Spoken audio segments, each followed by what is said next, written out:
జై శ్రీమన్నారాయణ. నేను మీ icon astrologer Gattupalli Suresh Babu.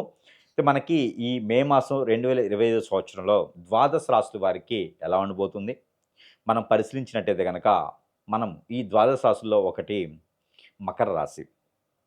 ఈ మకర రాశి వారికి కొంతమేర శని భగవాని యొక్క అశుభ దృష్టి ఉంది అని చెప్పొచ్చు.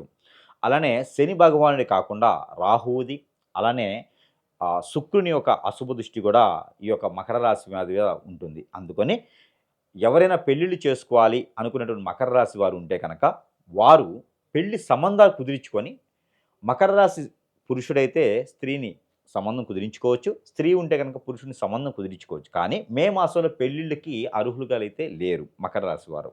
మే మాసంలో పెళ్లిళ్ళు చేయడం ద్వారా అవన్నీ కూడా ఎక్కువ కాలం నిలబడవు కాబట్టి, మకర రాశి వారు అమ్మాయి మన అమ్మాయి, మన అబ్బాయి అనిపించుకోవచ్చు. కానీ పెళ్లి సంబంధాలు కుదిరించుకోవచ్చు, కానీ పెళ్లి చేసుకోవడానికి మాత్రం కుదరదు.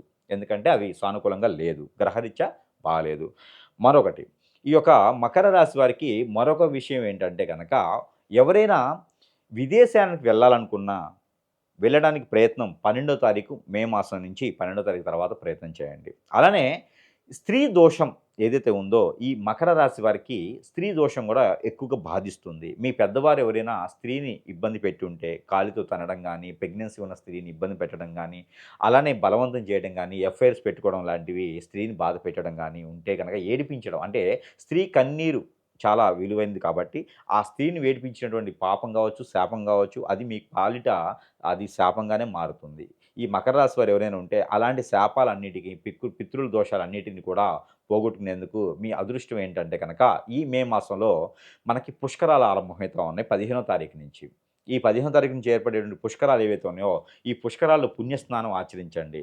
ప్రెగ్నెన్సీ అయ్యి డెలివరీ అయిన వారు, అలానే పెళ్లి కొత్తగా అయిన వారు మాత్రం చేయకూడదు. తర్వాత అందరూ కూడా ఈ పుణ్యస్నానాలు ఆచరించొచ్చు. ఆరోగ్యపరంగా సహకరించనటువంటి వారు కూడా చేయాల్సిన అవసరం లేదు. ఎవరైనా ఇంట్లో ఒకరు వెళ్ళి వారికి నీళ్లు తీసుకొచ్చి తల మీద చల్లితే సరిపోతుంది. ఈ పుష్కర కాలంలో పుణ్యస్నానాలు ఆచరించండి. అందరికీ కూడా ద్వాదశ రాశి వారందరూ కూడా సుఖశాంతులతో ఉండేదానికి ఆస్కారం ఎక్కువగా ఉంటుంది. అయితే ముఖ్యంగా ఈ మకర రాశి వారికి ఆరోగ్యపరంగా కూడా మెరుగవుతుంది. ఏదైనా ఆరోగ్యపరంగా చిన్నగా వచ్చినట్టు సమస్య ఏమైనా ఉంటే కూడా ఖచ్చితంగా అవి మీరు త్వరగా వైద్యుని దగ్గరికి వెళ్లి చూపించుకోవడం ద్వారా అవి తగ్గే దానికి సరిపడుతుంది. వీరికి వచ్చేసి స్టమక్ రిలేటెడ్ ప్రాబ్లమ్స్, అలానే బ్లడ్‌కి రిలేటెడ్ ప్రాబ్లమ్స్ కూడా కనబడుతూ ఉన్నాయి.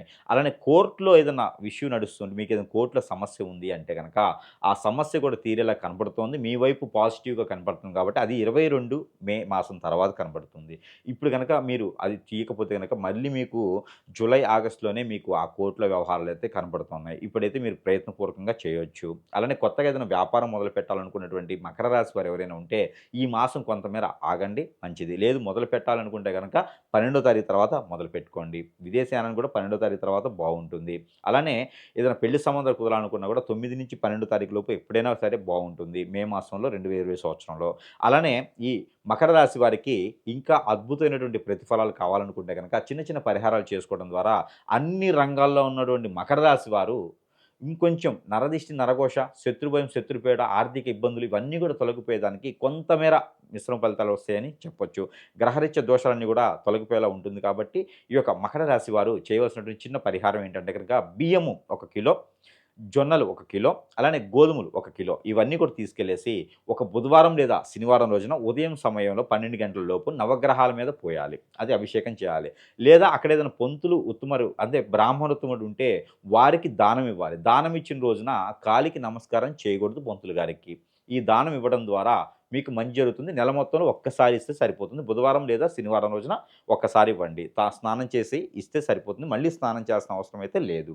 ఈ పరిహారంతో పాటు రావి ఆకు, వేప ఆకు, జామ ఆకు ఈ 3 ఆకులు కలిపి పౌడర్ చేసి లేదా మిక్సీ చేసేసి ఆ 3 ఆకులు కలిపినటువంటి మిశ్రమం ఏదైతే ఉందో ఆ మిశ్రమాన్ని తగినటువంటి గేదె లేదా ఆవు పాలలో కలిపేసి దాంట్లో పన్నీరు, దాంట్లోనే కుంకుమ పువ్వు, దాంట్లోనే తేనె కొంచెం కలిపేసుకొని ఆ మిశ్రమాన్ని మీరు శివాలయంలో అభిషేకం చేసిన లేదా నాగపడిగలకి, సుబ్రహ్మణ్య స్వామికి, కుమారస్వామికి మీకు సదుపాయం ఉన్నటువంటి తీరిలో ఉన్నటువంటి ఆలయాల్లో అభిషేకం చేస్తే మీకు సానుకూలమైనటువంటి పరిస్థితులు ఖచ్చితంగా ఏర్పడతాయి.